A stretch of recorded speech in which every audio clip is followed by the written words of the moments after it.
Hi everyone! Today's video is part one of a two-part video about my Hobonichi Cousin Avec. I did start using one in June and I'll talk all about that in the part two video. So in this video, I'm just gonna focus on the details of this leather cover because I have a lot to say about it. But part two will be linked in the description below and it'll be all about how I'm using the Hobonichi and the rest of the innards in this setup. So let's get into this. This is obviously Maverick leather, which is just my favorite. I have a whole hide of this. I make my own covers now pretty much. So I have a whole hide and I just defer to that hide when I need another cover for something. So I was saving this piece and I'm so glad I finally got to use it. And I did show this on Instagram when I first made it and I'm so excited to finally talk about it in a video. So this is a trifold. I have been seeing lots of trifolds on social media lately and they're so beautiful and I knew that I had to make one of my own. I was just waiting to figure out the size and all of that. And once I figured out that I was going to use a Hobonichi Cousin, I thought, that's it. That's my excuse. So I went ahead and made this. I just want to take a moment, as I always do, to recognize the amazing and just utterly stunning texture that this has. Let me stand up for this so we can get it in all its glory. So the coloration is amazing. It's so contrasted and dynamic. It's so light with all of these beautiful dark areas, so you can really see all of these lightning strikes. And then the veining and the wrinkles are so deep that it causes this like puffiness in the leather. That is so coveted by a lot of people, I think, but I love that. Now, I left this edge raw. Let me sit down. I left this edge raw because in the hide that I received, I got it from Waterhouse leather, and all the links for everything that I can find will be in the description. But the hide that I received, it actually had most of this type of texture around the edge. So the perimeter of the hide is where all of this beautiful texture was contained. And that was a little bit disconcerting for me because I want to capture this. This is the cream of the crop on a hide for me. And as you can see, the edges are not straight, right? So they have to be straightened if you're gonna make just a classic clean cut type of cover. And I find that when I try to straighten this out, it's just inevitable that some of this is going to come off in order to get a straight line. And that's been the most frustrating part of creating covers. So when I knew that I was going to do a trifold here, I knew that I could keep this edge raw and I wouldn't have to touch any of this beautiful texture. So that's what I did. And I love how this came out. This is the most epic cover that I have made to date. And this is actually a thinner piece. At Waterhouse Leather, you can actually decide on 3 different weights of this leather. So they do split it down. So this is the thinnest. I think it's like the 4 to 5 ounce, which is really lovely. Obviously, there's a lot of leather in this big setup. So the thinner weight just really, really helps with that. I decided on 2 snap closures. That was the first time I did any snaps and it was really easy. Side note, I used to make cloth diapers for my twins when they were babies because apparently I wasn't stressed out enough. But so I had some previous experience with using snaps, even though they were plastic. But when I did these, it just came right back to me. So they were fairly simple to do. And I decided on 2 just because this is so big, you know, this is an A5 and I did actually make it a little bit taller than a normal A5 cover would be.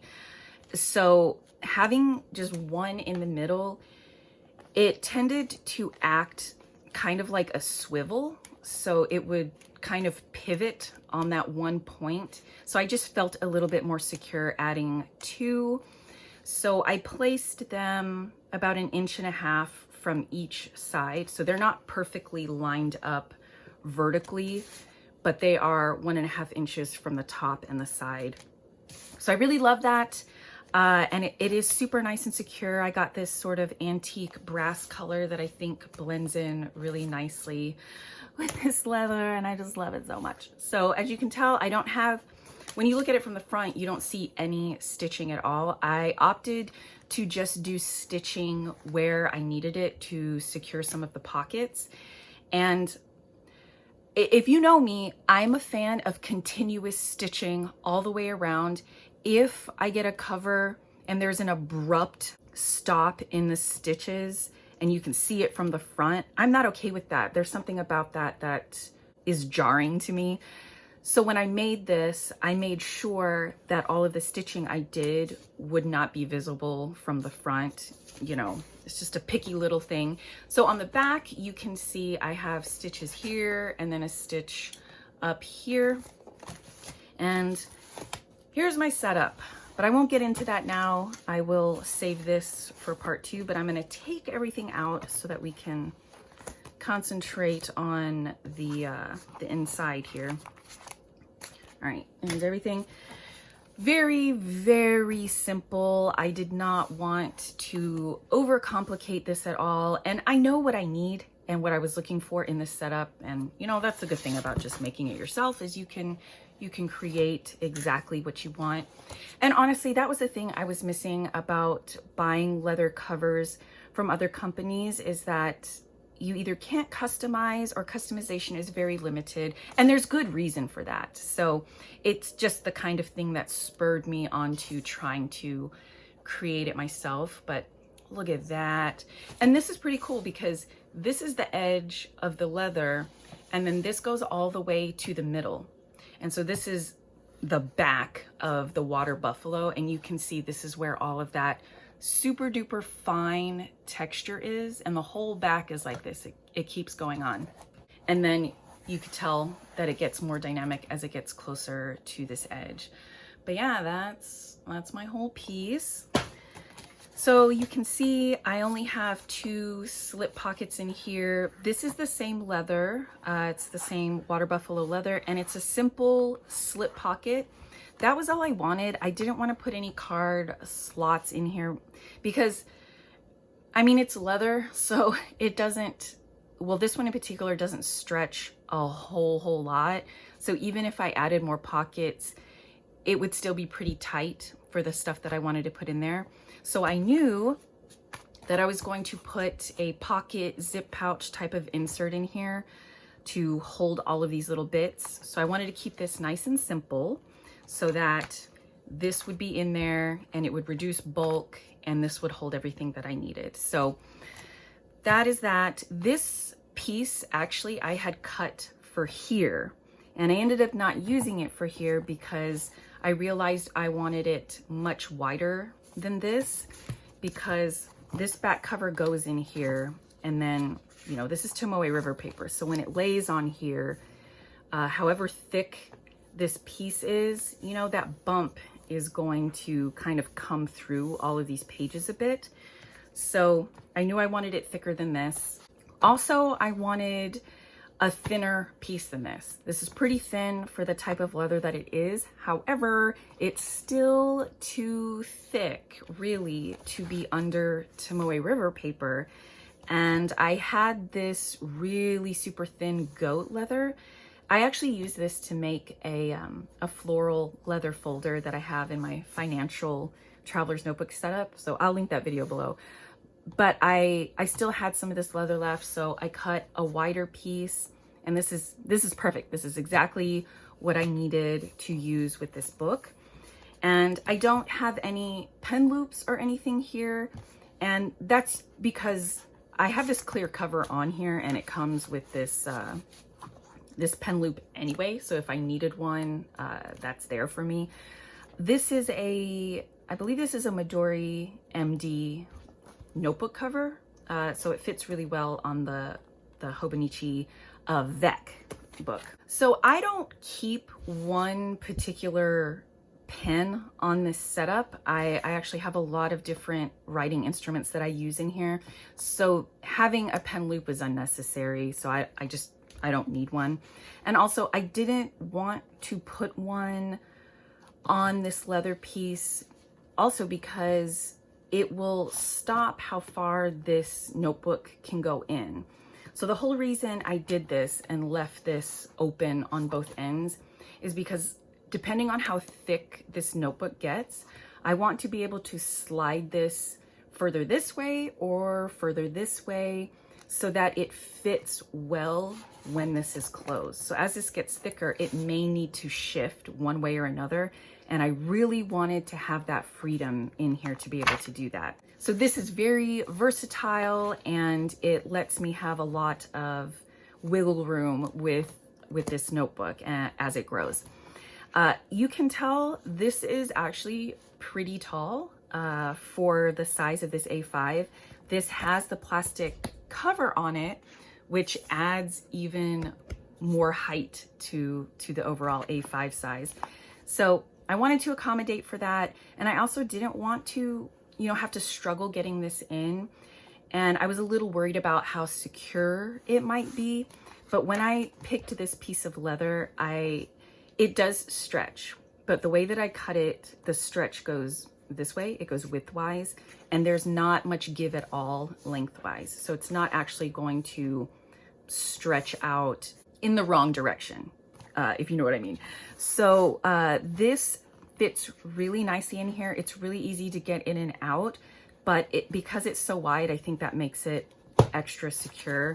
So I have like no issues with it shifting at all. I've taken this out of the house with me on vacation and things like that, and I've had no issues.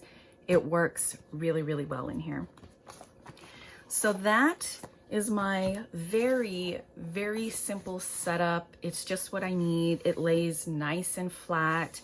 It's beautiful to look at. It's really protected. And I'll put all this stuff back in here and show you kind of how everything fits and how it has some room to expand and grow.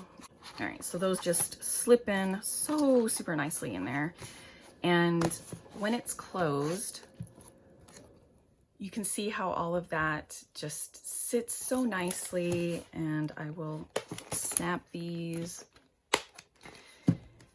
And there's room over here, there's more room over here. So, that this book can shift as I need it to shift in order to distribute the thickness and the weight evenly in here. So yeah, I really, really love how this came out. I'm very, very pleased. I was so nervous that I would mess up this piece of leather. That's the biggest thing that makes me nervous about making leather covers, is that if I mess up in any way, then I will have to try to find a way to cover it up if I can, because I won't be able to get this piece again. Just putting it out there, I do not make leather covers to sell. I make them purely for personal use. I do not actually like the act of making the covers. The only way that I get through the construction of a cover is knowing that I get to use it and that I get to use it forever if I want to. So I could not imagine making products like this every single day, multiple times a day, just day in and day out. That brings me no joy or excitement. I know people will inevitably ask if I can make one to sell, but unfortunately that is just not where I am at this point. So that is the entire cover. What thread is this? This is Ritza Tiger thread in Colonial, nope. This is Ritza Tiger thread in Havana Cigar, which I find to be a really beautiful match with this leather color. This is the tan version of the Maverick. So Waterhouse leather actually has black and the dark brown. So I'm thinking of maybe getting some of those eventually just to play around with. But I do have the rest of my hide to work through. These snaps are from Tandy leather, And I just got these off Amazon actually, as well as the punches in order to do this. And it was all fairly inexpensive. These work really well. So yeah, that's the whole cover. Let me know if you guys have any questions, and I will see you in part 2. Bye.